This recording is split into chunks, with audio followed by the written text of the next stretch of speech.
I ain't no typical girl. I ain't no typical girl. I ain't no typical. I ain't cheerleading while the boys play ball. I ain't no typical girl. No, no. I wanna be right there in the middle of it all.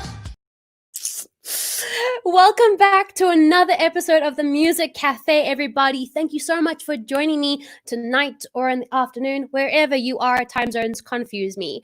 My name is Alexandra May. I'm the host of the show. Big shout out to IBM.TV for the network IBM.TV for letting me have this really cool show.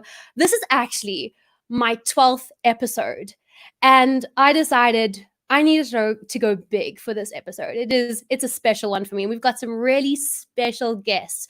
Hold on for 2 ticks while I just quickly fill you guys in with some stuff. If you are a regular to the show, welcome back. Y'all know the drill. If you are new to the show, welcome to the fam. Do me a favor. Pick up your laptop or your phone, whatever you're watching this on, and go over to the kitchen. Unless you're Auntie Trudy, I know Auntie Trudy might be watching, get Uncle Alvain to go to the kitchen for you. Take your laptop to the kitchen, make a cup of tea or coffee, get a cup of cake, a piece of cake, and get comfy. And let's settle into this awesome show, this music cafe. We're here to talk and chat and have fun and talk about our difficulties, the problems we're having during COVID, and also encourage each other. That's the biggest thing. It's not about sort of social I want a physical distance. I want to stay away from you, but I don't want to socially distance from you. I want to still stay connected. That's what I've sort of learned during COVID. Just so you guys know, there is a live comment section. So like if you have anything you'd like to say to our guests, a shout out, a question, absolutely anything, pop it in the comments. Actually, we got our first comment here from fame.org.za. Hello, Christian. Christian runs fame.org.za. I've got their name here as well. Just so you know who they are a non-profit organization of lawyers that give their time, advice, pro bono to South African artists that need advice that can't afford a lawyer. That is what they do. So any SA artists out there that need a bit of help legally, they're the guys to contact. But thank you for watching. And we got another comment. Hello, I'm so excited for this too. Me too. If you've got any questions, let me know. But now, while you're here, let me introduce to you all of these incredible people. I'm going to start by hopping over the seas. I'm going to introduce a wonderful singer-songwriter. His name is Tony Arata. Hi, Tony. How you doing? How are you doing, Alexandra? Next, we have somebody who's also a singer-songwriter here from my hometown, South Africa. His name is Elandre. Hi, Elandre. How you doing? What's up, Alexandra? I'm good. Woohoo! Very well. How are you? What's up, Tony? So good. How are you doing? How are you doing, Alana? I would like to now introduce a wonderful woman, and I'm so honored to have met her. Her name is Erica Willem. Hi, Erica. How you doing? How do you do? Good to be here with y'all. Nice to see you. Last but not least, somebody who's the founder of such a special venue here in South Africa. Very special venue to me. His name is TJ Bryan. Hi, TJ from Railways Cafe. What's How up, you guys? doing? Good in you. What's up, guys? I'm so excited for tonight's show. It is going to be like there's just like a ton of talent and expertise in this room. It's just ridiculous. In fact, we've got a few people saying hi. I have to start the highs before I do anything. We've got Fame saying hi to Tony. You got a fan, Tony. We got Clarissa saying hi. I'm assuming What's up, Elandre. There we go. I don't know who that is, but you know. We've got Fame. Oh, Fame also saying hello to Elandre and Erica and TJ. And there's no hello for me. Where's my hello? Excuse me, Fame. This guy. You forgot about this guy. Oh gosh. And then Shirley is saying hello to everyone. And I just got something. Okay, here we go. Hang on. This is a big one for me. Oh, the Bluebird Cafe just said hello. Does everybody see that? That is incredible. Oh my gosh. Okay, I need to calm myself because wait, hang on. Clarissa just said hi, Alexandra. Hello and fame. Thank you very much. I appreciate it. Thank you guys. Appreciate it. Okay, now we're done with the hellos. Guys, this is such an incredible show for me. You are all so inspiring to me. And thank you so much for taking time out of your Sunday afternoons and evenings to be in this music cafe. I'm excited to get into these chats. But before we get into the chats, I think we should go around the room. And Erica, will you start? Will you just give Sure. our viewers a hashtag Tinder bio version of who you are and what you do? Well, I'm the general manager. Can everybody hear me okay? I have a 100%. Great. I'm the general manager of the Bluebird Cafe in Nashville and have been running the cafe since our founder, Amy Kurland, retired. So for 13 years, the Bluebird's 38 years old in its original location. And if you've seen it on the television show Nashville or been to Nashville, you know it's a very tiny room that really supports songwriters at all levels, from the very, very newbie to the fabulously established, like Tony Arata, are all part of our family. Mm-hmm. That is so true and just so incredible. I'm a huge fan of the Bluebird Cafe, and it is a lot smaller in real life because in the show Nashville, it does feel quite big, but when you get in there, it's quite cozy, and the stage is very intimate with the audience, and it's actually kind of fun because you're looking at your audience, which is so different for like a normal stage, you know. And I fell in love with it. So absolutely amazing. I can't wait to chat to you about Bluebird starting, people that you've met in that space, working with artists, all of the above. And your career, which is nuts. Your career is crazy. You have a resume as long as like 4 arms. Like, it's just ridiculous. All so I those can't jobs. wait to chat. I mean, incredible, absolutely incredible. So I can't wait to chat to you about that. I'm gonna hop to Mr. TJ down here. TJ, will you please give our viewers just a Tinder bio version of who you are? Well, started Railways Cafe about 10 years ago, fresh out of school. Had a passion for music, live music more specifically, which I actually found only outside of school. And ever since then, 5 days a week, as many shows as possible as I can fit into 24 hours. And that's what we do. Absolutely amazing. I love Railways, and also what you guys have been doing for the community during this time, during lockdown in South Africa, has been incredible. I just can't wait to chat to you about how Railways has evolved and changed, and of course your journey within that. And I just found out now that Lisa is your wife, who also is the boss of the boss, essentially, you know. Yeah. I mean, I've connected with her a few times, so I'm sort of interested to chat to you also about that teamwork and working together and the team behind everything. So it's gonna be fun. Yeah. So I'm gonna hop to the gentleman next to me. Hi, Tony. Will you please give our viewers just a Tinder bio version of who you are? Yes, my wife Jamie and I moved to Nashville back in 1986 from Savannah, Georgia, and we've been here and found it to be not only a great town but just great people. I came here to pursue songwriting along with, I don't know, 10, 15, 20,000 other people.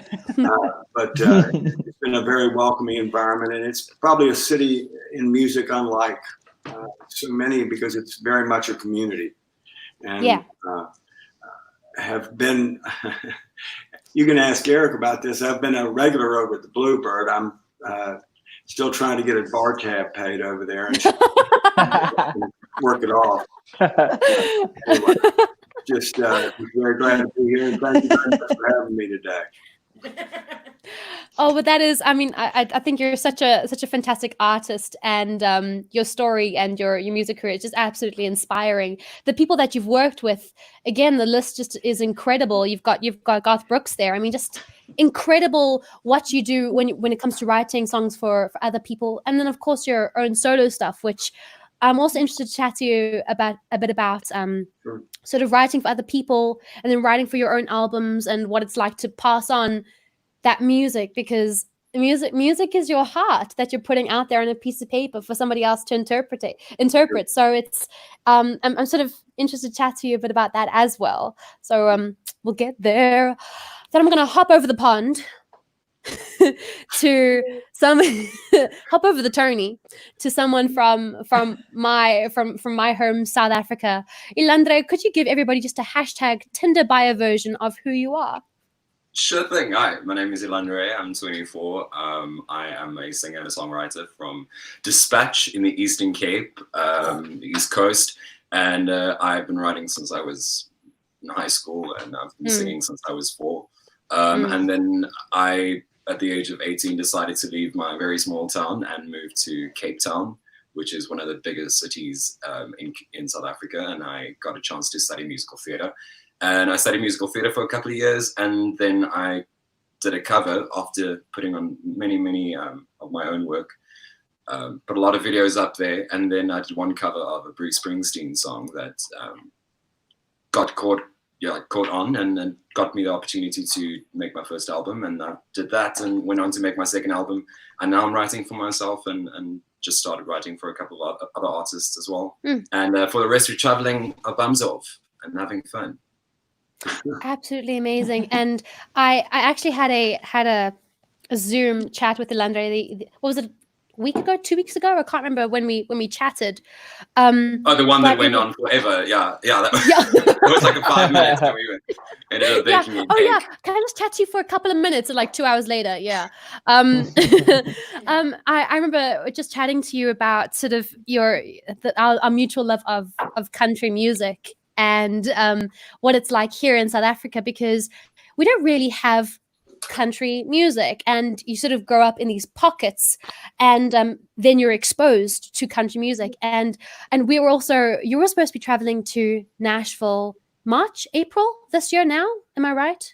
Yeah, it was so nice because I used to I grew up watching a lot of documentaries on country music and music in general, and I used to fantasize about going to Nashville all my life.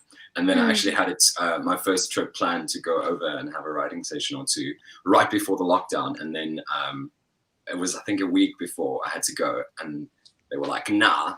So so we understand, but it was a pretty big bummer. But yeah, I've always had a great love for country, and especially because, I don't know why, but I'm Afrikaans, and in our culture, I don't know, country is just in what we do. It's the weirdest phenomenon where country has become so close to our culture that Afrikaans music, a lot of Afrikaans music has bases of country and sounds kind of folky and country. Oh yeah. Yeah, so I guess we pull from that as well. Well, I do. Yeah. No, and when it comes to Nashville, we were actually supposed to be in Nashville at the same time, which would have been ironic that we would have met in Nashville for the first time. Yeah. But we're from the same country, but now we're meeting here over the interweb. So, this is hashtag 2020. So, I mean, it's gotta get with the tech. I know, get with the tech. And I mean, I think it's fascinating here in South Africa. Anyone out there that's watching, in South Africa, we have 11 official languages. And English is one of them. I'm English, and then Afrikaans is one of them. I'm half Afrikaans, so I'm like a bit of both. And you get a whole lot of other languages. And I find that Afrikaans, being sort of from that culture as well, there's so many sort of values in that space that are echoed in sort of country music and anything Southern in the States as well. So I sort of love the relationship between the two. And I actually can't wait to chat to you about sort of your first moment, being exposed to country music and the first moment you fell in love with country music. Actually the Bluebird has just said something very cool, Andre. There we go. Hope you reschedule your trip. Elandre, yes. So do I. Yes. Yeah. I'll reserve. Hopefully, just reserve one seat for me. That would be great. I don't even have to perform. Just one balcony seat. Just a bar seat. I don't mind, please. I don't know about you, but my ticket's just still waiting for me. It's just sitting around collecting dust, still waiting for me. But you know what? 2020, this is it. Okay, so guys, listen, I want to hop into just getting to know each other for a minute. We are going to have a very special guest who is a regular on my show. He's a singer-songwriter artist from South Africa as well. I'm going to have him on in a couple of minutes. But I just want to chat to you guys first about where sort of music started. Because Erica, you studied journalism and philosophy at Varsity University College. So, I mean, going from that and then entering the music industry, big jump, no jump at all. Well, I always loved music, and I used to sing before I moved to Nashville. And I thought that I would sing when I went to Nashville, but whoa, there's a lot of great singers in Nashville. Yeah. So when I started college, there is when I started working at the Bluebird as a waitress. And wow. I was a self-supporting student, so I worked a lot, both on campus and off. So my nights at the Bluebird were really my outings and an opportunity just to do what I love, which is to be around music. And when I graduated, I left Nashville and then came back to book a big music festival and bartend at the Bluebird. And I had deferred my PhD program to study philosophy, and I just kept deferring it. And then I was like, well, I guess, I can either talk about Heidegger and to people that really care, maybe 7 of them, or I can work in the music business that really feels like home to me. So yeah, that was a transition. I think it's amazing because I love talking to guests who sort of found their love and then sort of pursued it completely, dropped everything else and just went straight into this. And I do think that sort of philosophy and journalism has obviously helped during your career. You took over GM of the Bluebird Cafe. What was it like sort of entering into that space? Because before you were running festivals, you were doing writers' rounds on radio stations, you were doing a whole lot, and going just toward looking at a venue, something so iconic as the Bluebird Cafe. What was that like for you to do that? Well, it was, in one sense, very lucky because a lot of everybody who works at the Bluebird, there are many people that have a long career of working at the Bluebird. Yeah. So, for instance, Tony, one of our longtime bartenders, was my bar back when I was a bartender there. Right. And all of the folks that worked there when I started knew me. And they knew that I had worked there for a long time. And so for me to take over, I think, was less frightening than if somebody new had come in who did not understand the culture there. Because I always tell people the Bluebird's a little persnickety, just in terms of we have 90 seats and our room is full. People are in each other's armpits. There's a very particular way we have to do things in order to make that tiny room work. Yeah. And so that part I knew. Running a business and, all the bureaucracy that comes with paying taxes and health insurance for my staff and things like that. That was the part that was the hardest. I don't like paperwork. Yeah. I love that. That is so funny. So then when it comes to, then there's obviously a team around you. Working with that team, are they all musical? Did they all sort of start out where you started out? And what is it like sort of working with people again in such an iconic place? How do they feel about it? People feel very attached to the Bluebird, and we have many of our staff who are songwriters and musicians, and twice a year we do one of our Sunday songwriters nights for staff. Just so people can really see like the true life Nashville TV show that Scarlett and Gunnar represent actual reality, because our staff is amazing. And if they're not actual songwriters and performers themselves, they are huge fans, and like huge fans, like you could beat them in a trivia contest. So there's really not only the attachment to the music, but what the club does. And for some, I mean, Tony, I can tell you this too. Unlike many clubs, when our performers walk in the back door, it's hard. They have to hug everybody because they do, because we're a community. And Yeah. every single person, from our bar back to the door person, to myself, to the bookkeeper, everybody's role is really important in uplifting what the Bluebird does. So I don't know if that answers the question, but people do stay a long time. And we're very lucky to have a huge staff that's involved in music in every level. Yeah, and I love the word community. I love that you're using that word.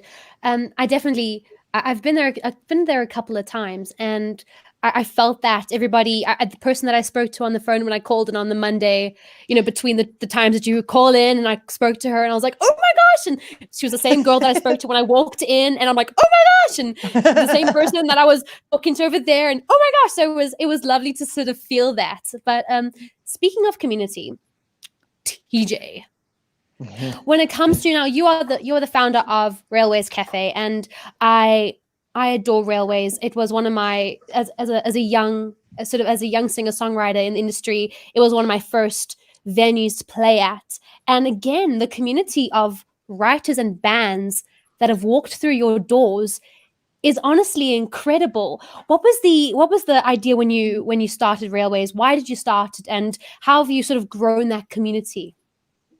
Well, the funny thing is in the beginning, it wasn't necessarily to start it for music per se. I'd sort of flunked out of two degrees that I was planning on studying, and it just didn't work for me. And that whole varsity lifestyle wasn't something I was particularly interested in. But more with my mom being a psychologist, I think she secretly taught me just how to be with people and deal with people. And that's where I found my liking in starting something of that sort. And when I did, I was like, I'm sorry I let you down twice, but can I give this a dash? And she put her faith in me, and she gave me the platform. And back then didn't really have any money or that to show for it, but started off with a small 4x4 little corner with a bar and a small little stage. And I'd met one or two, Pedro Barbosa, one musician in particular, that I just bumped into, and we got talking, and he was a muso. And I'll never forget the first 6 months of that business. He would literally play a full show of, like, it was supposed to be an hour long, but I'd make him play like 5 hours for like 500 Rand, and he would bring all the sound with. And from there we'd have nights where we played to just the staff, just 5 of us, and it sort of grew to 10 to 15, and people started talking about it. And back then, when we started, with a lot of the musos that we've had perform on our stage now, they were also very much in the beginning stages, and over 10 years being able to also see them grow and grow with them. It's like you say, it's like a community, it's like a family. It's a lot stronger than just a business transaction, so that's not how we see it. We see it as music is just something that brings people together, and it creates and brings in a lot of joy. And the whole idea, just sort of by meeting musos, funny enough, the musos encouraged me to go deeper into it and focus more on it. And from there, it grew, and I wanted more days because it was just Fridays. So I was like, no, I can't do Friday. I must do Saturdays, must do Sundays, Mondays, Tuesdays. So I just wanted to find an excuse to get as many musos through our doors possible. And so many that I've met here, we've had our range of the greats of South Africa come through our doors more recently as our reputation grew. But for the first 8 years, it was really all just upcoming musos, and guys wanting a platform to sort of become known to new people. And I'm so privileged to be a part of it. I mean, I've met such incredible people. And there's musos that we still don't know of, and that I meet new musos every single day. So it's like there's not enough stages to be able to cater for everyone in one lifetime, which I guess is the only frustration. But I can't complain, at least being able to work in an environment like that and with people like that. It's truly amazing. Yeah, and we've actually got a comment here from Amber. Long journey, but worth the result. Proud of you. I'm guessing it's your sister, or This it's is my sister, yes. sister. Hello, sister. Remember, like I said, shout out to mom. This is hello, sister. There we go. Yeah. What's up, Amber? I do love the story that you're telling, and you speak about the team and the community becoming family. I mean, quite literally family. You work with your wife, Lisa. What is it like, sort of the two of you working together? What is her role? What is your role? Is she the boss of the boss? What are the vibes there? When she came in, working in hospitality, I think it can be very tedious on a partner, especially if there's it's a completely different lifestyle. And I think you as musos also know that it's something that a partner can't easily get used to. So my love magic must have worked somewhere, because she wanted to get involved, and she's always had a love for music, and she's got a very keen ear. And I'd run through booking agents like 10 in 2 months. I don't know, maybe they just don't like working for me. But my wife decided to initially just start helping me out, and then she got the bug. Then she was like, "We're doing this event, we must do this event." And so she sort of just got super into it, and and it's really nice because we get to spend time together. Yes, it has its challenges, but overall, I must say it was also probably one of the better decisions we've made. I think that's amazing to work as a team like that, and to keep it in the family is wonderful. It really is. And I mean, I remember railways back in the day when, if anyone in South Africa that knows railways, it used to be an outside-ish kind of venue. I remember it being in the beginning, like in the outside and the back, and then you built this beautiful sort of space inside as well, with like baths in the walls. I'm not lying to you. This is real. There are baths in the walls that you can like sit in for like perfect photo ops, like for real, perfect photo ops. I mean, it's such a quirky, cool place for musos to come along. And I think you also have certain rules of introducing new musos, that once you're a regular, you then get paid a certain amount because now you're a regular. And if you're a newbie, you're sort of tested, but you're still paid as a newbie. And I think it's incredible what you're doing for artists. There's actually a comment here here we go, from Fame. Thanks for giving local talent the platform to perform, to grow. So yeah, thank you so much, TJ, for making Railways the beautiful venue that it is. And well, talking about sort of artists and performing and part of the furniture, essentially, Tony. Yes, ma'am. Are you now part of the furniture of the Bluebird Cafe? Are you just part of the furniture? That is it. I've got the IQ of some of their chairs.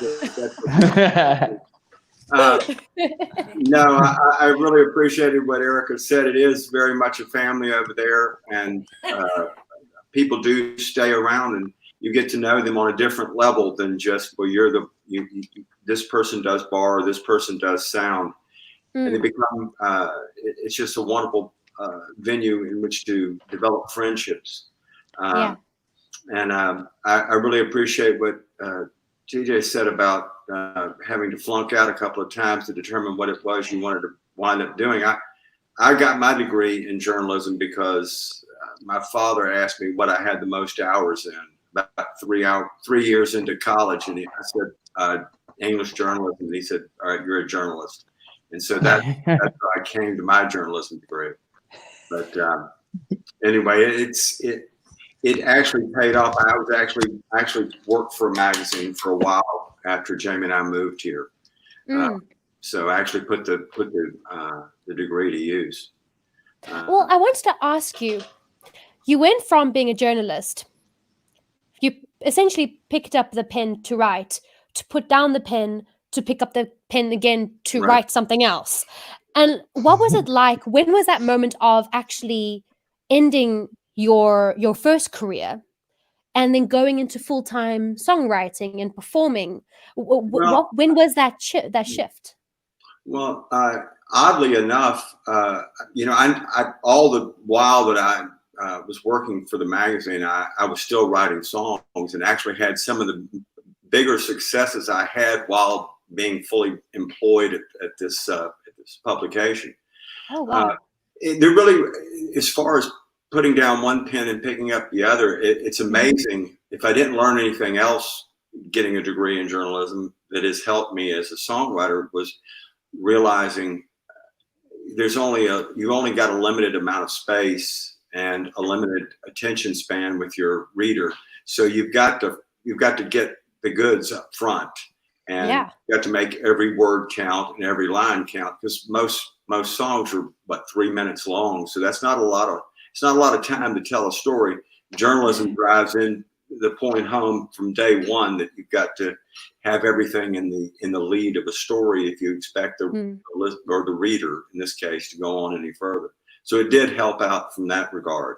And also, to anyone else who's working a full-time job out there, I've never believed that you had to only do songwriting in order to be a songwriter, or that it somehow lessened your worth as a songwriter, or whatever art you are pursuing. If by day you pay the bills in whatever capacity you have to, and so I never really thought I hadn't made it as a songwriter.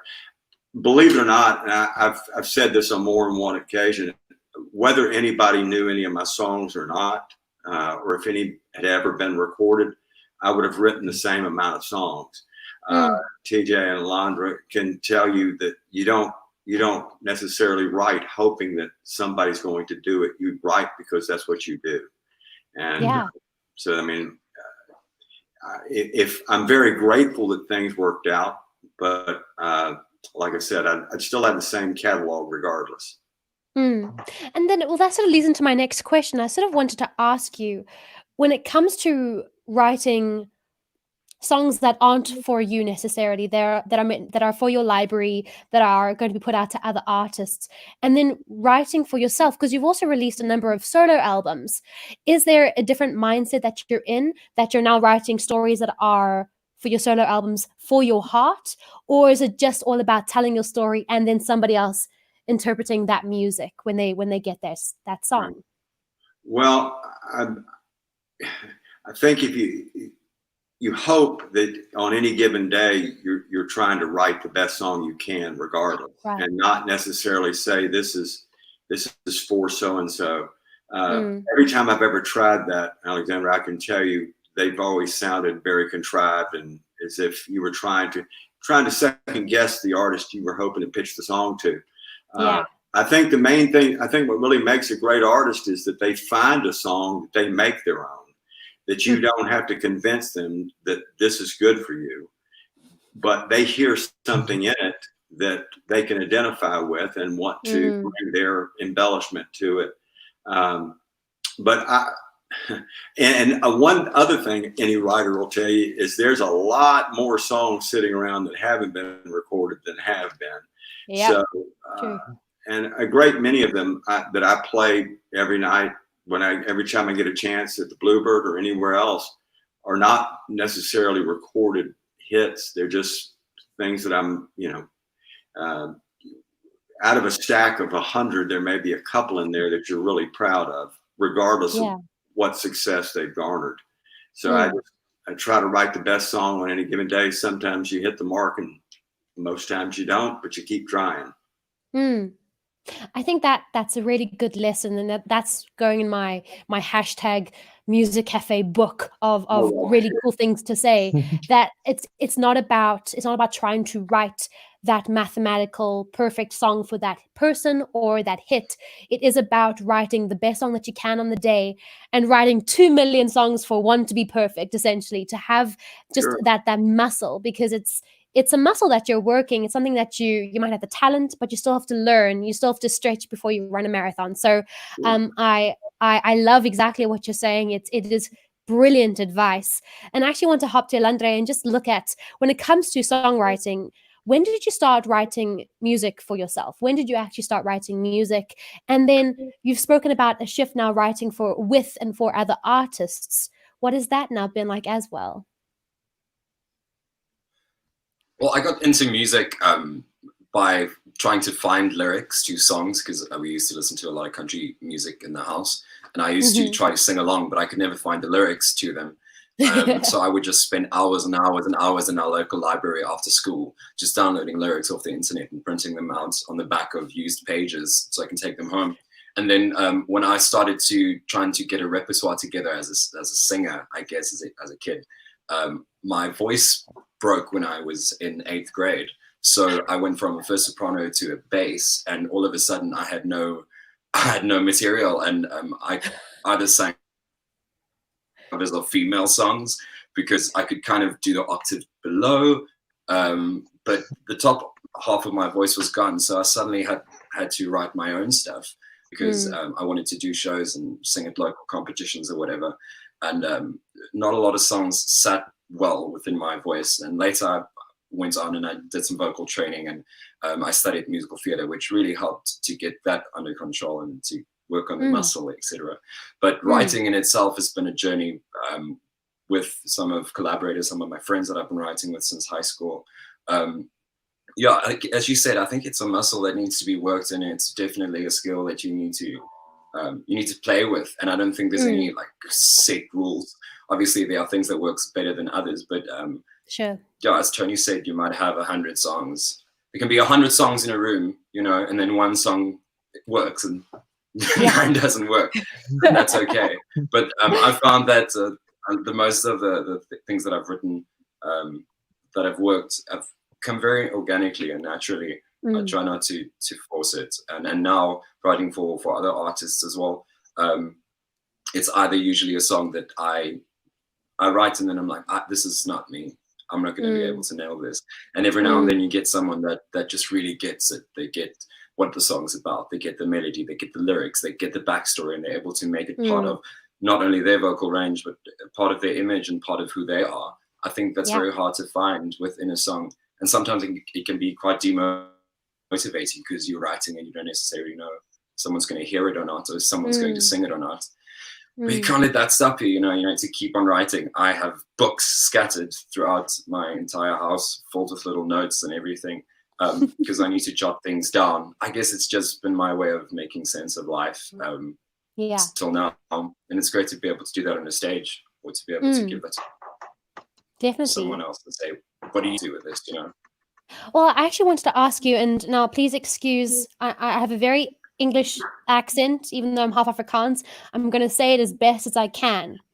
Your first debut album, you know what's coming. Claim Dorp Drummer. I can't say it. I sound so English saying it. Claim Dorp. Oh my gosh. I'm so sorry. Claim Dorp Drummer. Yeah. Yes. Klein Dorp Drummer. Yes. Oh, so I'm supposed to be Afrikaans and I can't even say it. And I know my Papan guest is laughing right now. I know he's laughing at me, and so is my dad. But when it came to writing that album, because that was the album, I'm a huge fan of your music, and I fell in love with you because of that album and the songs on it. And it's quite personal. It's literally about being a small town dreamer. And I mean, writing that music, just what was it like putting together that album? Well, Klein Dorp in a small town, Klein, small Dorp town, small town dreamer.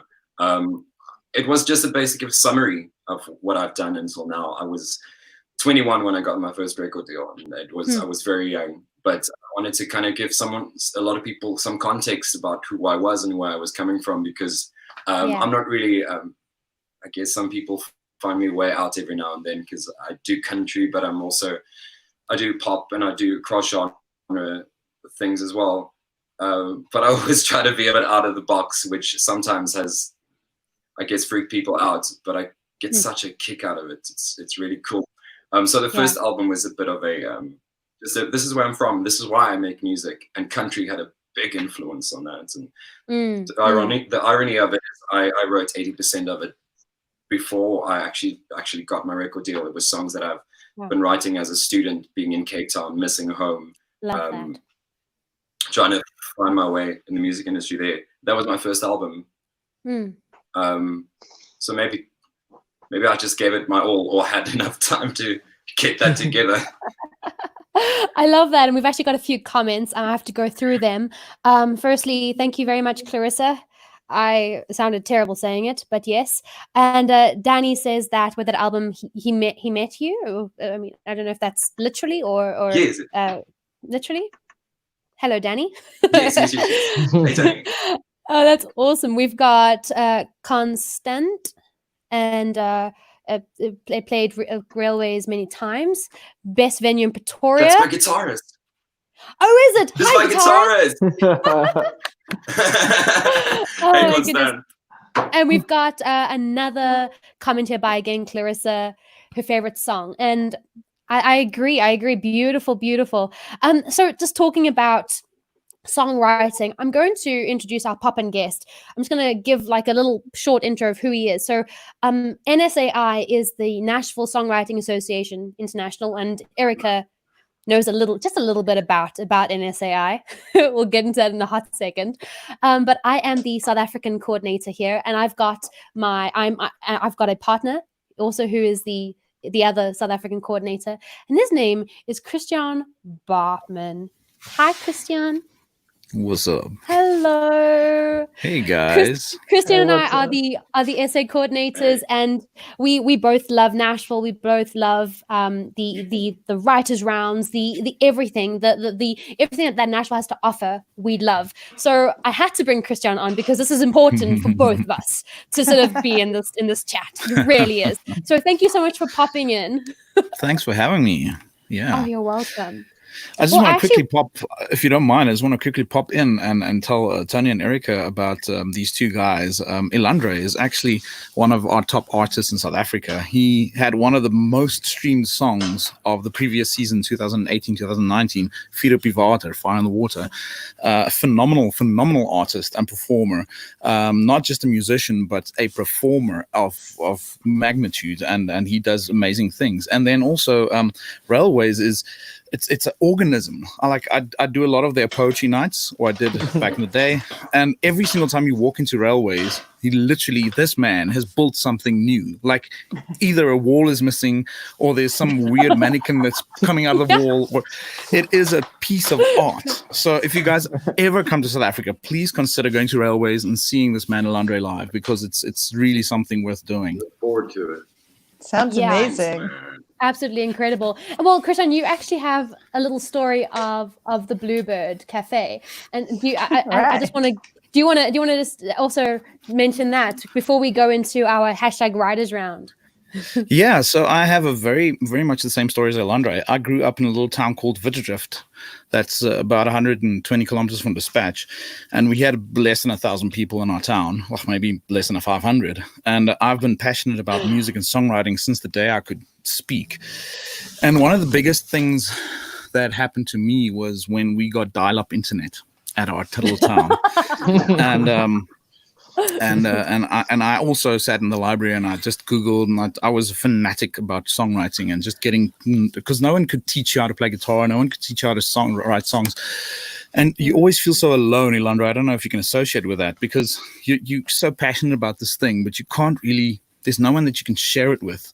And then one day I was just browsing the internet, waiting for that 7 kilobyte per second download, and you're like doing lyrics and everything. And all of a sudden, I come across this is 1998. I come across this place called Bluebird Cafe, and I just read through the biog and I start crying in the middle of the library, like 3:00 in the afternoon. I just sit there weeping my eyes out, because it's a songwriter church, and they literally have church benches. And my father's a reverend, so just the emotional connection that I had with the idea of, the song comes first. Shh, everybody has to be quiet when you sing, and I just absolutely fell in love with the culture. And I've been following Bluebird since 1998, and a few years ago I had the privilege to sing there for the first time. And as I walked into the door, I started crying, and I was just like, I'm home.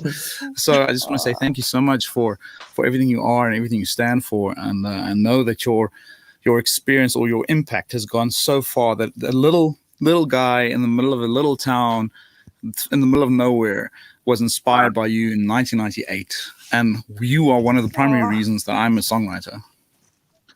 Sure, that is brilliant. That is amazing. No, thank you. You Thank guys goodness are. for dial-up.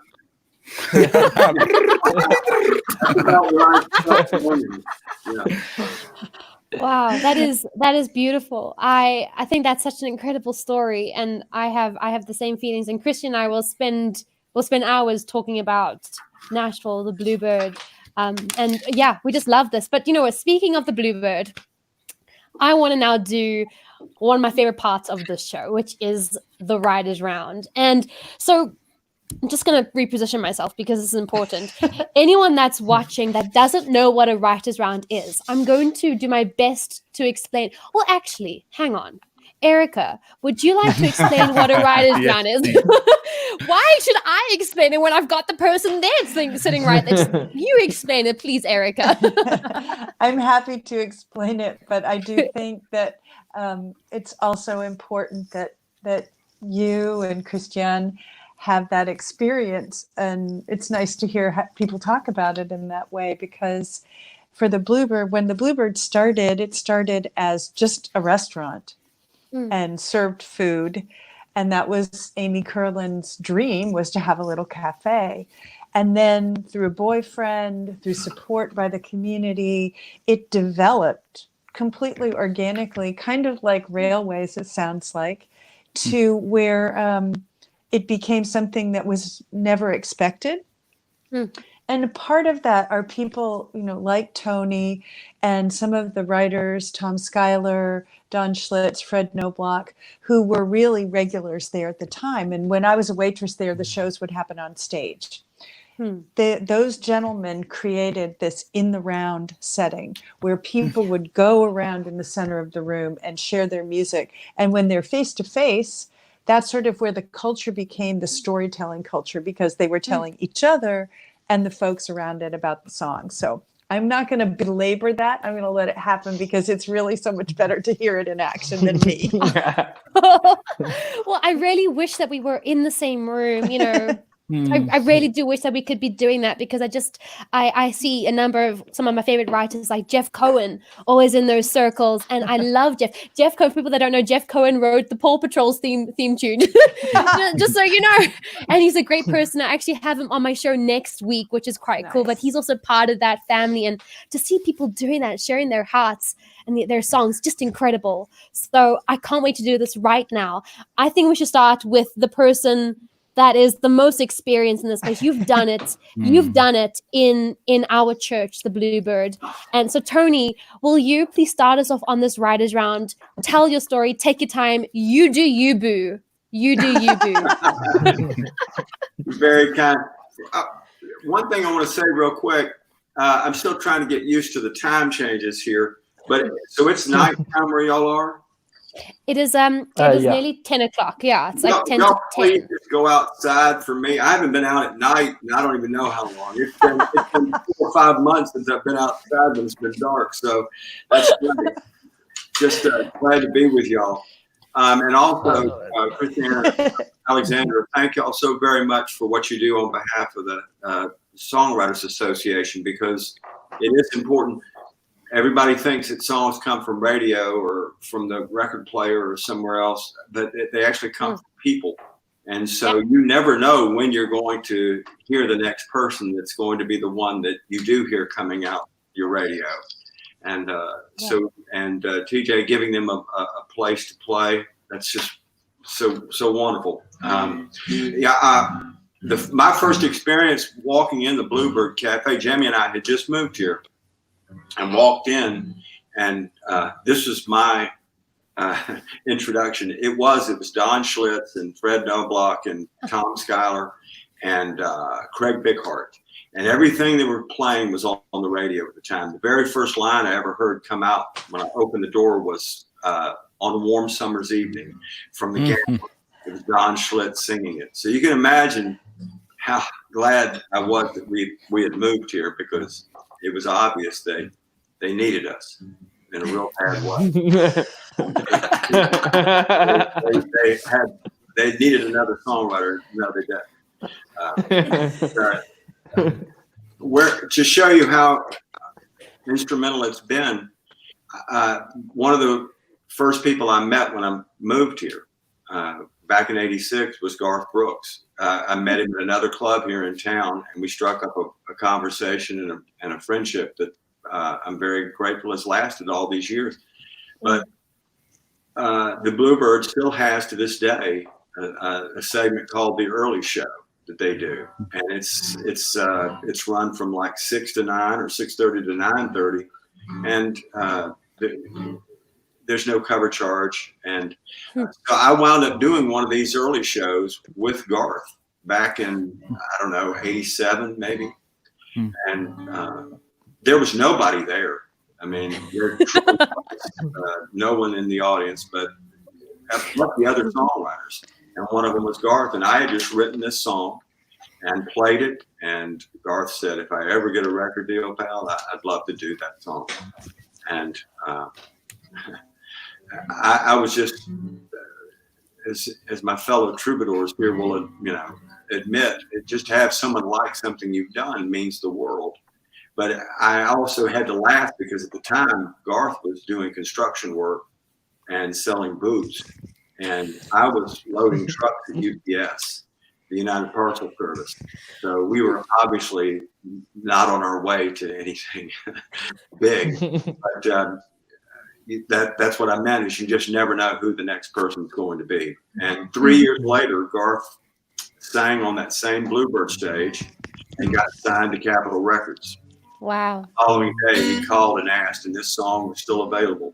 So to anyone out there who is writing songs, believe it or not, the irony of all of it is that the greatest thing that ever happened to me as a songwriter was to be turned down for a long, long time, because when this song was asked for, it was actually still available. So no doesn't necessarily mean never. It just means maybe no right now. But we wound up with exactly who should have done it all along. We'll do a bit of this song called The Dance.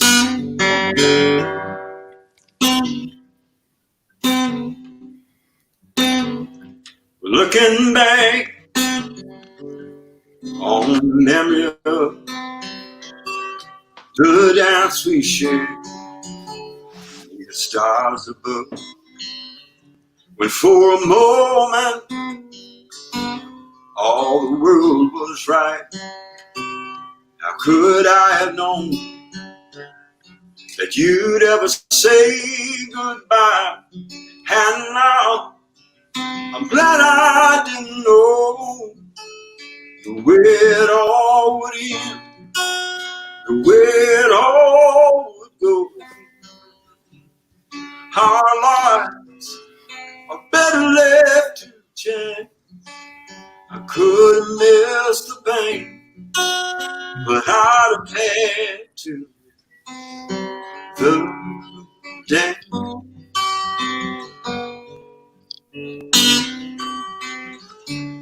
Our lives are better left to chance. I could have missed the pain, but I'd have had to. The dance.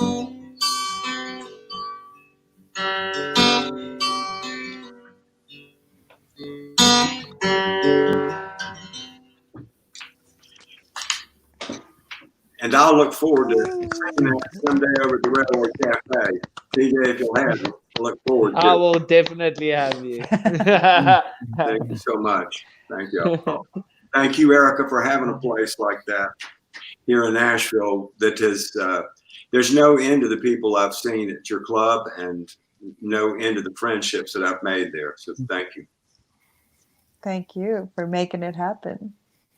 Absolutely amazing. Like I'm just sitting here crying. That's all I'm doing. That's okay. Me too.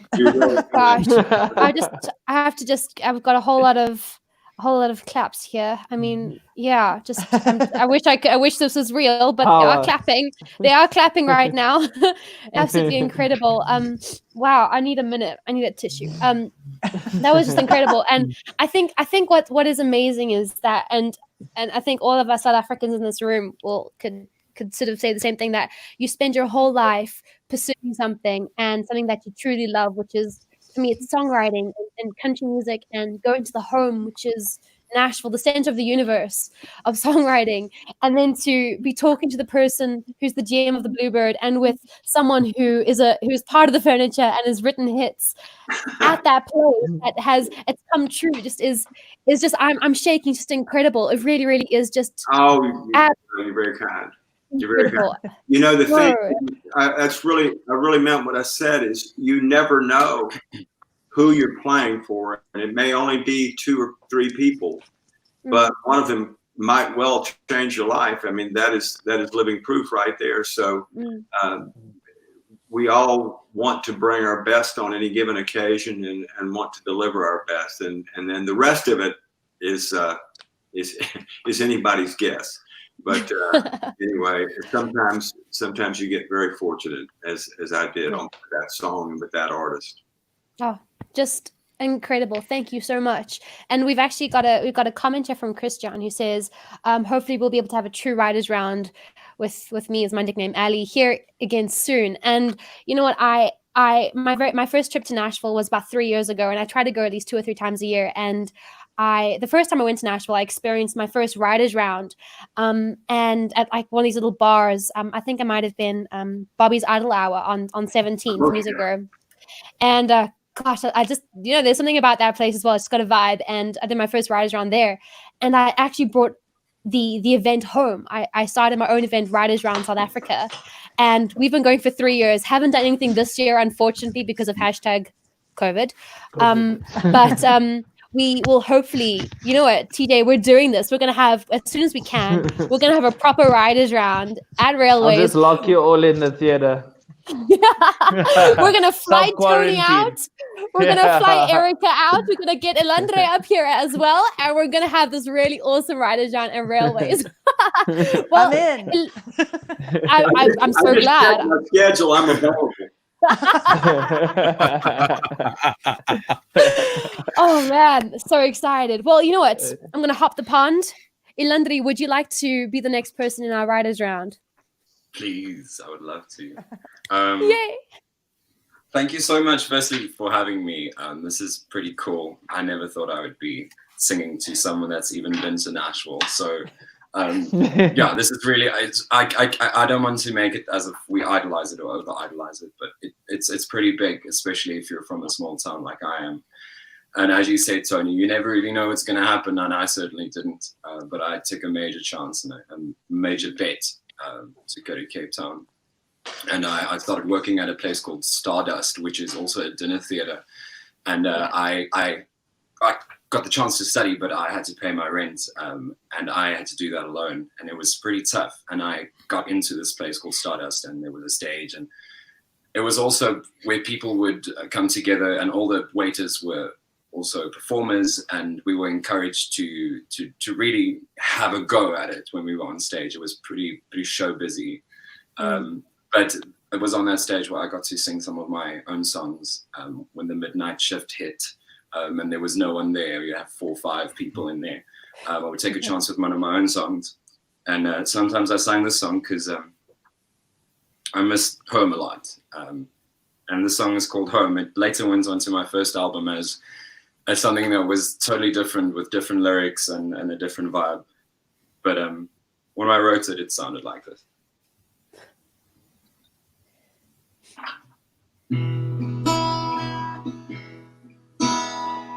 Woke up this morning with the city screaming, go back home.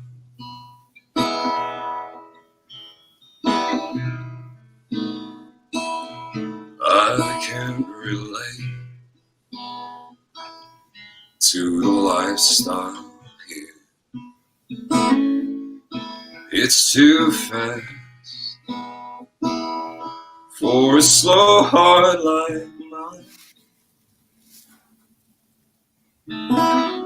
Home seems a long way from where I stand.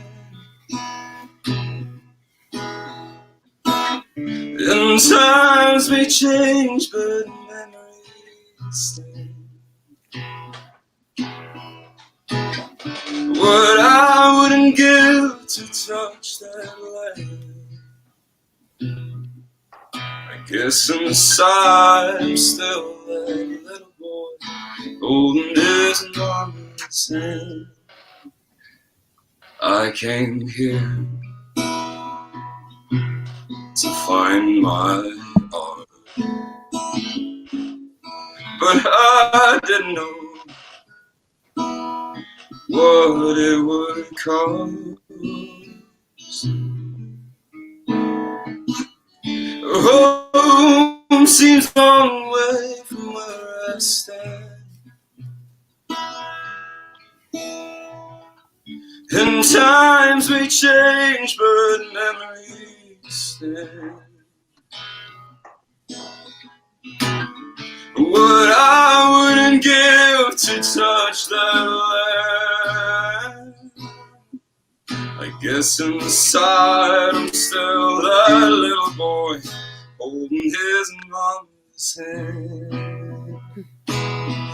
Each day I'm getting smaller, and time gets longer in my heart. Leads me right back home.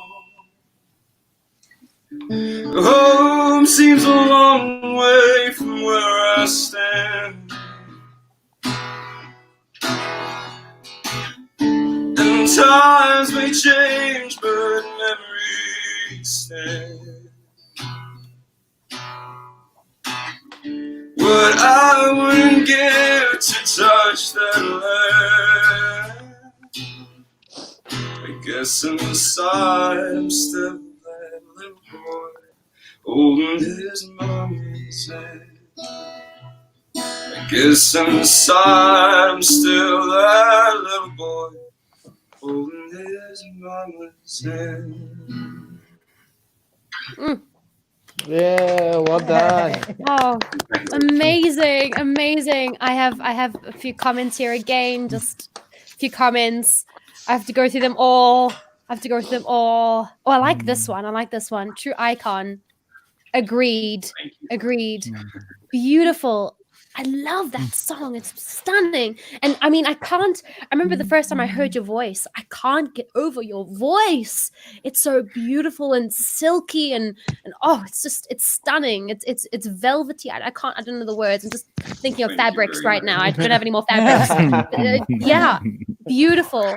You know what? You and me, when we've got those tickets waiting, and Christian's gonna, we're gonna all hop over to Nashville. We're all gonna go do this, play these rounds, and you have to sing that song. That is it. Okay. That's the rule. Can't wait. Great Can't job. wait. Beautiful. Thank you so much for being part of the Writers Round. I love having you part of it. Oh, we've actually got a comment here from Fame. They have said, let's set something up at Railways. Well, they'll help with the logistics. Undercurrent. Oh, amazing. That's incredible. So TJ, we're gonna do this. Now it's like it's whatever you put onto the internet stays on the internet. So this is it now. It's there. This is my written contract. This is your written contract. We've got some more comments here. Hang on. More than talent. Oh gosh, they just keeps. There's actually too many. Like they keep popping up as I'm going through them. It's incredible. Absolutely beautiful. Like smoky whiskey. That's it. Smoky whiskey. That is exactly it. Beautiful. Absolutely incredible. Well, you know what? Christian is a bit of a regular on this show. So, and Christian, you know the drill. We actually met for the first time at one of my Writers Round events, which is quite cool. But it's your, the drill. You know what to do. It's your stage. Go for it. I actually feel after Elandre, I should maybe just pass. I don't know. Just so good, man. So when you get a contract in Nashville, can I crash on your couch like once a year? Is that cool? Let's get that contract, man, and then I'll get a couch. And then, absolutely. Yes, man. You guys are Tony. It's so emotional just being able to be in the same space as you guys. It's very humbling. I mean, I don't know. I feel very Yeah, I'm just gonna keep quiet now. Sorry. Thanks so much. Yeah. We should maybe do something in railways. So I'm just gonna. I unfortunately can't do loud songs anymore because my neighbor complained the last time I did a rock ballad. So I'm gonna have to do my slow song. So Alex, you've heard this one before. So it's a jazz song that I wrote about falling in love. I'm a big lover. I fall in love like this, and it's very bad, usually with the wrong people.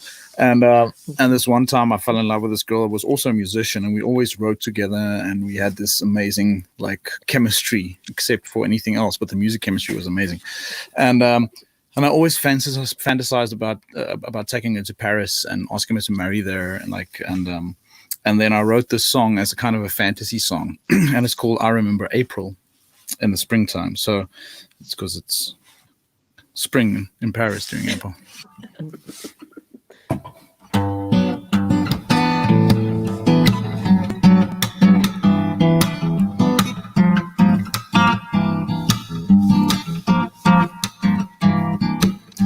I remember April in the springtime, with the sun always shining and everything surprising me. I remember all the silly things we did was somewhat amusing, but always recruiting me. So wait for me and I will sing a song. I'll sing along. Won't you wait for me and I'll take you there. I've got this love to share with you. Ooh. Take me where the sun is shining. Take me to your moon. I want to feel the love that's always keeping you up in the night again. Love me in the summer nights as you love me in the spring. And I could wait for you and you could wait for me, and I will wait for you and you rise up in this love again.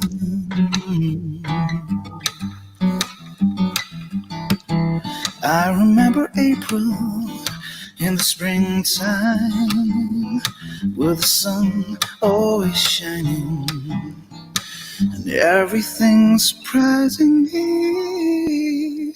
Ooh. Wow. Yeah. Stunning. I love that song. I'm busy singing. I had to mute myself when I was singing harmonies. Beautiful. I love that. Oh, we got more comments. Botman, what a song. Love it. Stop it. Keep on. No, thank you so much for being part of this round, Christian. This is a special thing for both of us to be able to do this. So, hang on, we've got more comments. Sorry, more comments. There we go.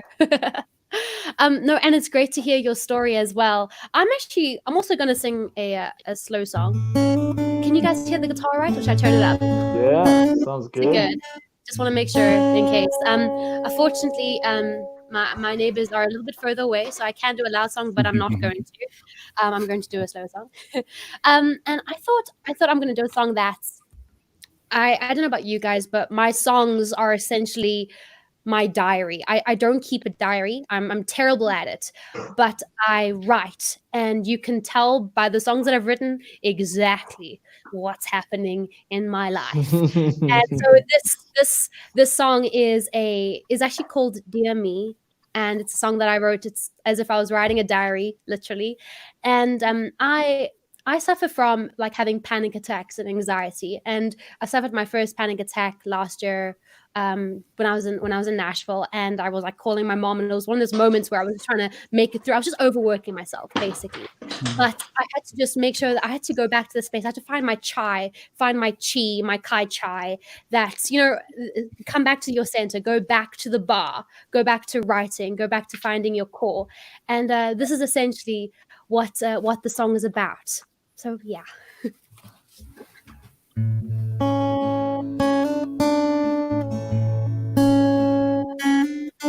Dear me, to everything I wanted to be.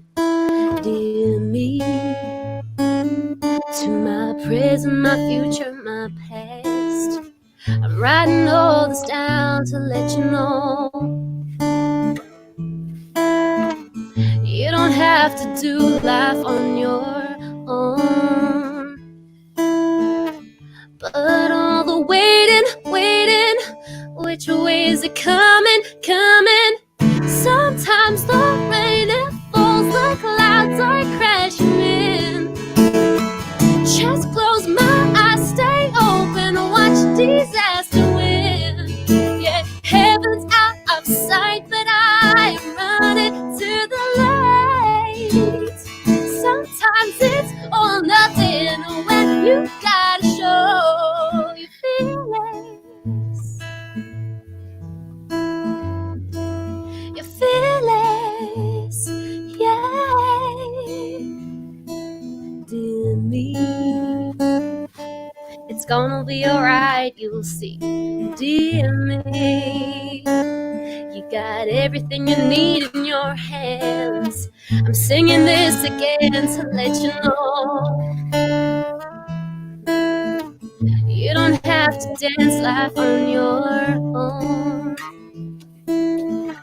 But all the waiting, all of this anticipating. Sometimes the rain, it falls, the clouds are crashing in. Just close my eyes, stay open, watch disaster win. Yeah, heaven's out of sight, but I'm running to the light. Sometimes it's all nothing when you gotta show your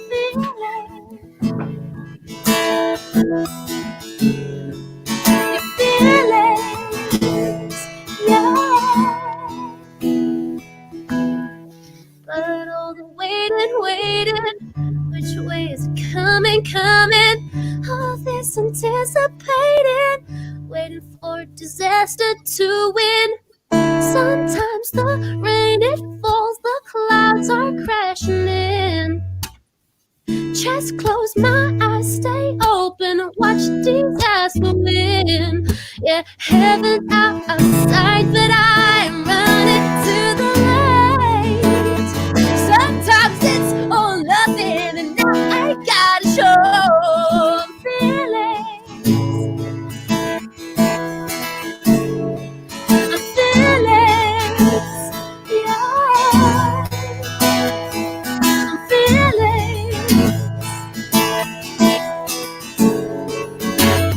Sometimes it's all nothing, and now I gotta show feelings. Feelings, yeah.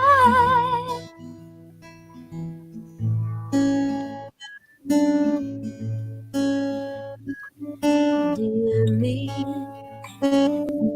be fearless and you will be free. Yeah, well done. You. No, it's it's quite special to be like Christian was saying, to be able to perform this music in front of this room, and just absolutely incredible. So thank you so much for being on the show and for sharing your love and passion for this industry. And we've only got a few minutes left, which is very sad, very sad. But I wanted to just ask a couple of questions just to round off the show, because you know what, when it comes to songwriting, it is about your interpretation, your heart, and your love for whatever it is that you're trying to express. And can we just go around the room and can we just sort of end off with perhaps some pearls of wisdom that when it comes to youngsters entering? I know Erica's laughing at me now. I see you. When it comes to sort of the new generation that are coming in, because I know, Erica, you've obviously seen lots of new artists, new up and comings come through those doors and out the doors, and you've seen the big guys come through as well. And same with TJ and Railways, and obviously Tony, you've worked with these people. So do you have any advice for people that are entering the industry and all that. Tony, would you like to start? Well, first off, thank you all very much for having us today, and for letting me come into your presence here and be with y'all. And I hope to see your lovely country someday. And y'all come visit us in Nashville. This has got to be over at some point. I'm certainly anyway, I will pass along the best bit of advice I ever got, and it came from another songwriter, a gentleman by the name of Dave Loggins, who wrote "Please Come to Boston" and a host of many other songs. I went to a seminar here, and it was a lot of people giving their advice on what to do if you're trying to get started in the business. And everybody said one thing, and then the next person would get up and say something completely different. And I was getting more and more confused, and didn't really know what I had done moving Jamie and I here. None of it was making any sense. And then Dave Loggins stepped up to the microphone and in a very, very succinct manner put it all in perspective for me. His whole speech consisted of this: write something you're proud of. And that was all he said, and he sat down. And I left the seminar feeling as though I had gotten my money's worth, and it heard something that I needed to hear. And to anybody who wants to write or to do any type of art, it isn't about what you're going to make from it or the name you're going to make from it. It's to leave something behind that will outlast you, and that if given the chance, that you would want to play this for somebody or show this to someone and be proud of it. And that's I've tried very hard to do that. Haven't always made it, but that's the goal. And thank you again for having me. I really appreciate it. You're welcome. I don't know if my screen is frozen or anything, but thank you so much for your words. And is my screen frozen? Yeah. But you can still hear me. That's like crazy. Yeah. This is TIA. This is Africa. That's Christian saying. Alexandra May is now a ventriloquist. Ironically, my sister actually is a ventriloquist, so this is quite funny. Let me just try going off the screen. Oh no! Oh my gosh, that's hilarious. I'm just gonna give my laptop to like a minute to like fix itself. But if you guys can't hear me, just like shout, Alex, we can't hear you. But Tony, thank you so much for your words and your inspiration. It's been incredible having you on the show, and your songs are just beautiful and incredible. So thank you so much for sharing that with us. Thank you. And well, I'm going to hop to Elandre.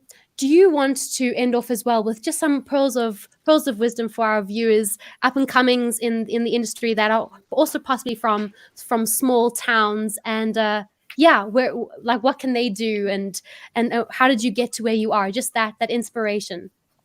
Well, firstly, it feels kind of crazy giving advice at 24, because I still feel like I got a lot to learn.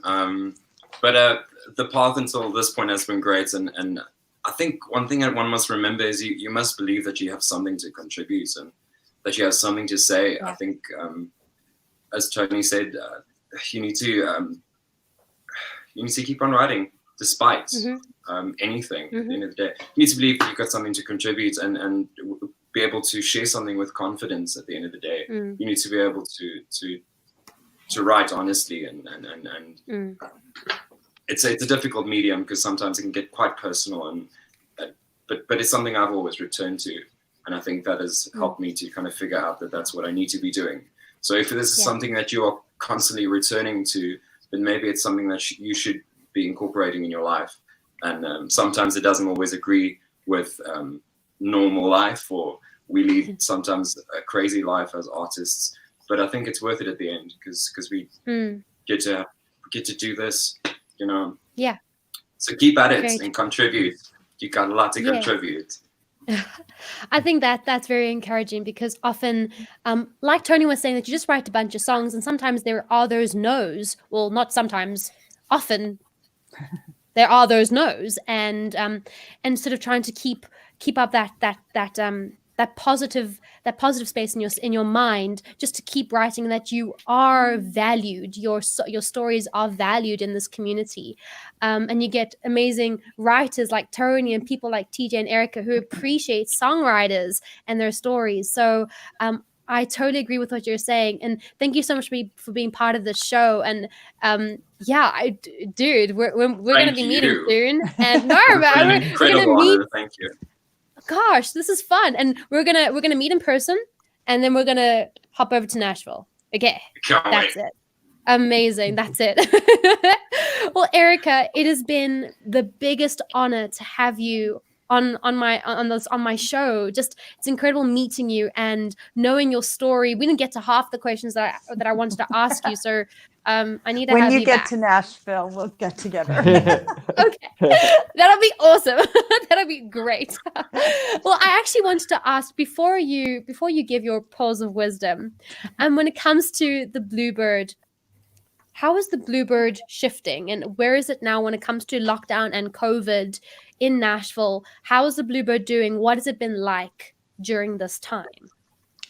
I think it's a great question, because I don't think anybody thought it would last this long.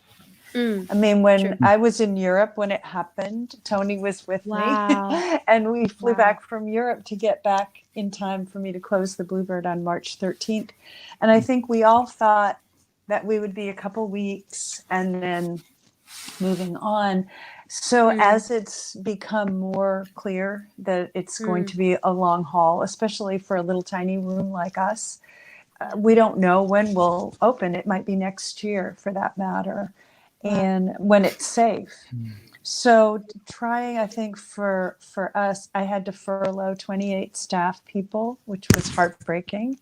And to also continue to be the Bluebird, so that we're closed to the public, but we also have our spirit that we're continuing and trying to find ways that we can do things like this, where, I mean, how great for us to be able to experience y'all thousands of miles away in South Africa. So we're also thinking about, how can we continue to bring the Bluebird out, bring the message and the opportunities out to the people that kind of depend on us and see themselves through us. So yeah, it's a challenge for sure, but we're not giving up.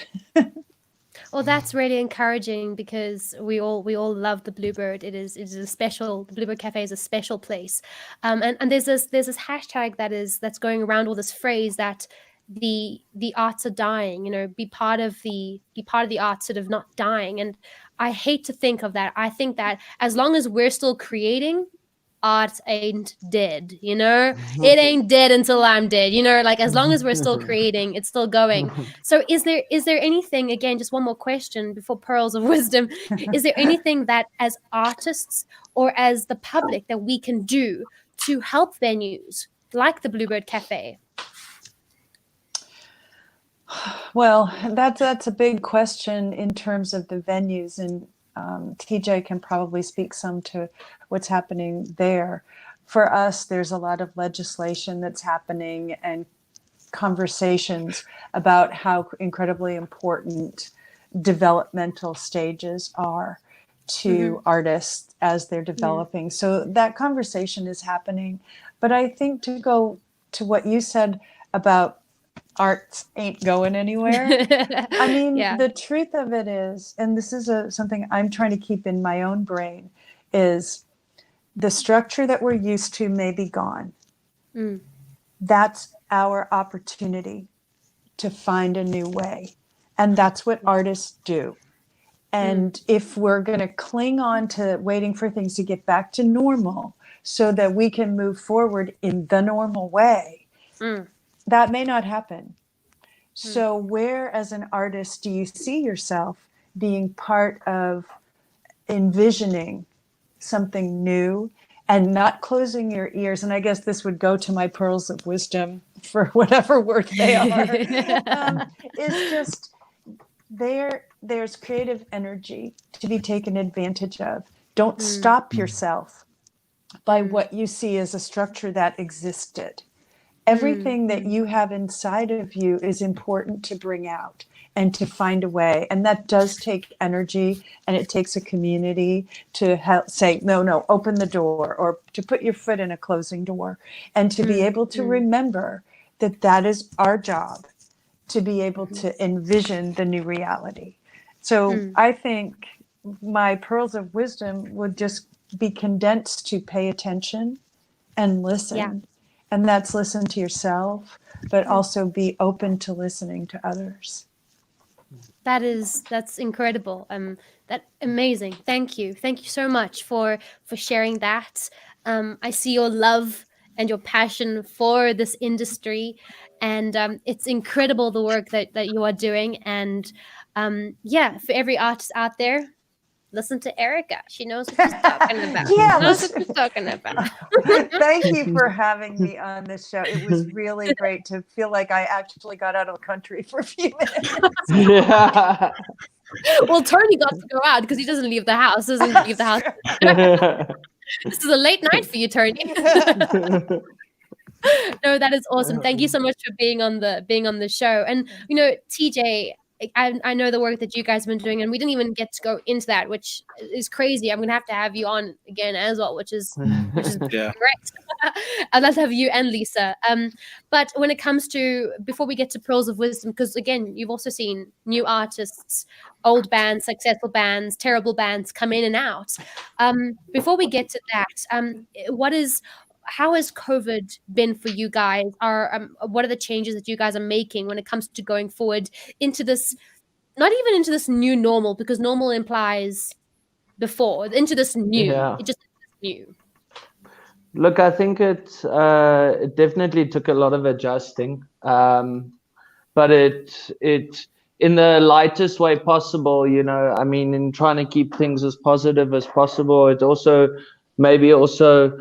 took me in particular out of a comfort zone that I thought I maybe got myself into. And I've learned to, try to teach myself to adapt and sort of move with the times and not so much just be stuck in one thing. And being an artist, not necessarily a musically talented artist, but I would say a conceptual artist, it's important for all artists out there to utilize that skill which you were born with, which is change, and you are able to do it much easier than a lot of people out there in the world that are used to that kind of structure. I think with things being so difficult now, it's given us all the opportunity to try new things and explore. I mean, we wouldn't be having this meeting if COVID never happened.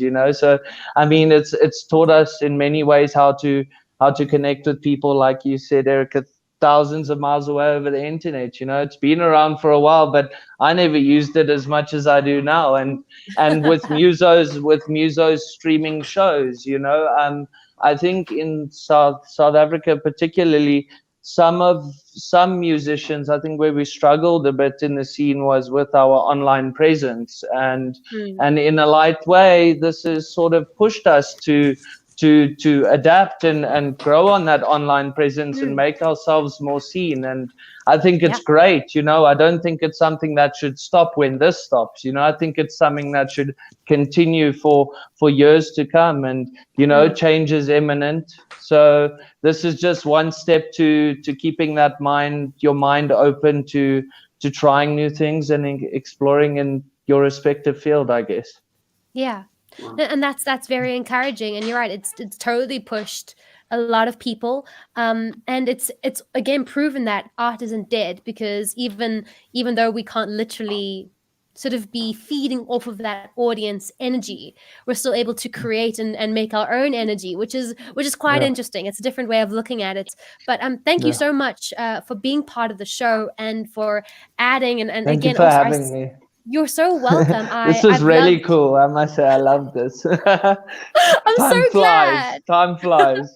Oh man, I'm so glad. And we're defo gonna have like a proper writers round at Railways Cafe. We're gonna do it hashtag a la the Bluebird Cafe style. Like we're gonna do this. So yeah, you and me, we're gonna WhatsApp. Kick it hazmat suit style. So thank you so much for spending your evening Thank here at you. the Music Cafe. I Thank you. appreciate it. Thank Well, you for- Christian, you were a poppin' guest, and I had to have you on because it's Thanks for having me. obviously this show would mean both to a lot. It would mean a lot to both of us. Do you also? I know I love asking you this question because also you're just full of fun words. And do you have any pearls of wisdom for anyone out there? So if songwriting is your passion, you know it. You can't not write, you can't not make music. And if that is kind of your core, I would really ask you to consider going to Nashville and visiting the Bluebird Cafe. The first time I went, I didn't have any money and I had a near-death experience. And I just realized that I didn't do this one big thing that I had on my bucket list. And I literally sold my car to go to Nashville and to visit the Bluebird. And it changed my life. It absolutely changed everything I am because, you know, especially when you're younger, you kind of think fame and all these lights and stage and glory and honor. And then when I came back from Nashville the first time, I realized it's about the music. And I think if you can kind of just experience that and see if you can get an opportunity to go to Nashville and to visit these places, you'll have your own little spiritual experience and find where you are in your soul and your being. And I implore you to do that if you can. And if I can add on to that, or I've mentioned that we're both the coordinators in South Africa for NSAI, which is the Nashville Songwriting Association, and their slogan. I actually had Bart Herbison on, who runs NSAI. I had him on a couple of weeks ago, and the slogan for NSAI is "It all starts with a song."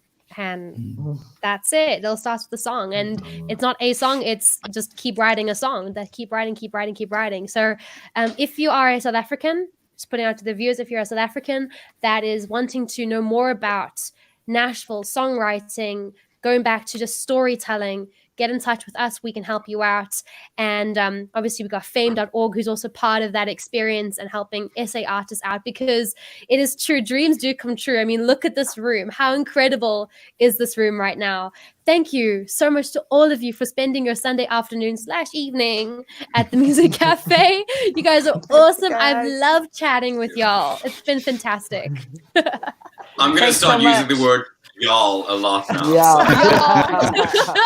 It's terrible. It's part of my vocab. Like, it's just part of it. Y'all. I say y'all all the time. It's great.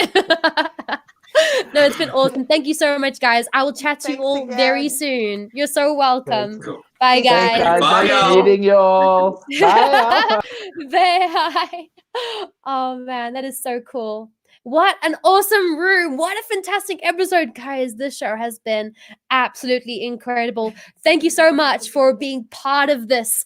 And if you have any more, I didn't get to all of the questions in the comments, and I'm so sorry. If you have any questions for anyone like specific on the show, please drop me a DM. I'm Alexandra May Music everywhere.